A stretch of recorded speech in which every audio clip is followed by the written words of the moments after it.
Hi friends, இன்றைக்கி நம்ம கிச்சனில் ஸ்ட்ராபெரி டிலைட் ரெசிபி தான் செய்ய போகிறோம். இது செய்கிறதுக்கு ஃபஸ்ட்டு ஸ்ட்ராபெரி க்ரஷ் ரெடி பண்ணிக்கலாம். அதுக்கு பேனில் 1/2 கிலோ அளவுக்கு ஸ்ட்ராபெரியை கட் பண்ணி சேர்த்துக்கிறேன். 1/2 கப்லேருந்து 3/4 கப் அளவுக்கு சுகர் சேர்த்து நல்லா மிக்ஸ் பண்ணி வேக வச்சுக்கலாம். ஸ்ட்ராபெரி நல்லா வெந்து சாஃப்ட் ஆகணும், அது வரைக்கும் அடுப்பு சிம்லேயே இருக்கட்டும். இப்போ 10 நிமிஷம் ஆகிருச்சு.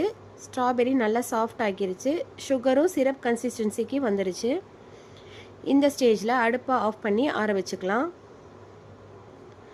நல்லா ஆறுனதுக்கப்புறம் ஏர்டைட் பாட்டிலில் ஸ்டோர் பண்ணி 2 மாதம் வரைக்கும் யூஸ் பண்ணிக்கலாம். ஒரு கப்பில் 5 டேபிள் ஸ்பூன் அளவுக்கு கார்ன்ஃப்ளவர் சேர்த்துக்கிறேன். இதுக்கு பதிலாக நீங்கள் ஸ்ட்ராபெரி கஸ்டர்ட் பவுடர் கூட யூஸ் பண்ணிக்கலாம். கொஞ்சம் கொஞ்சமாக பால் சேர்த்து கட்டி இல்லாமல் கரைச்சி வச்சுக்கணும்.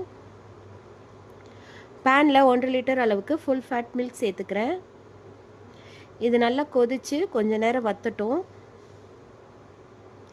இப்போ 5 நிமிஷமாக கொதிச்சிட்ருக்கு. இதில் நம்ம ஏற்கனவே கரைச்சி வச்சுருக்க கார்ன்ஃப்ளவரை கொஞ்சம் கொஞ்சமாக சேர்த்துக்கிறேன்.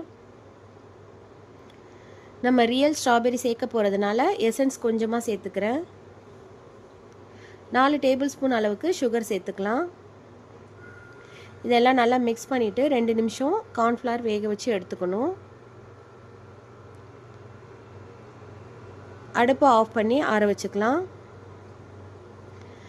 நம்ம ரெடி பண்ண ஸ்ட்ராபெரி கஸ்டர்ட் நல்லாவே கூல் டவுன் ஆகி வந்துருச்சு. இந்த ஸ்டேஜில் 2 கப் அளவுக்கு ஸ்ட்ராபெரி க்ரஷ்ஷை மிக்சியில் அரைச்சிட்டு சேர்த்துக்கிறேன். ரியல் ஸ்ட்ராபெரி சேர்க்கையில் டேஸ்ட்டு ரொம்பவே நல்லாயிருக்கும். 3 டேபிள் ஸ்பூன் அளவுக்கு கண்டென்ஸ்டு மில்க்கும் சேர்த்து நல்லா மிக்ஸ் பண்ணிவிட்டு சுகர் செக் பண்ணிக்கலாம். நான் இன்றைக்கி கேனில் கிடைக்கக்கூடிய ஃப்ரூட்ஸ் தான் சேர்க்க போகிறேன். இது சேர்க்கையில் நம்மளோட டெசர்ட் ரொம்ப ரிச்சாக இருக்கும். இது எல்லாத்தையும் நல்லா மிக்ஸ் பண்ணிவிட்டு ஃப்ரிட்ஜில் 2 மணி நேரம் செட் ஆக வச்சிடலாம். இப்போது 2 மணி நேரம் கழித்து நம்மளோட ஸ்ட்ராபெரி டிலைட்டை சாப்பிட்டு என்ஜாய் பண்ணலாம்.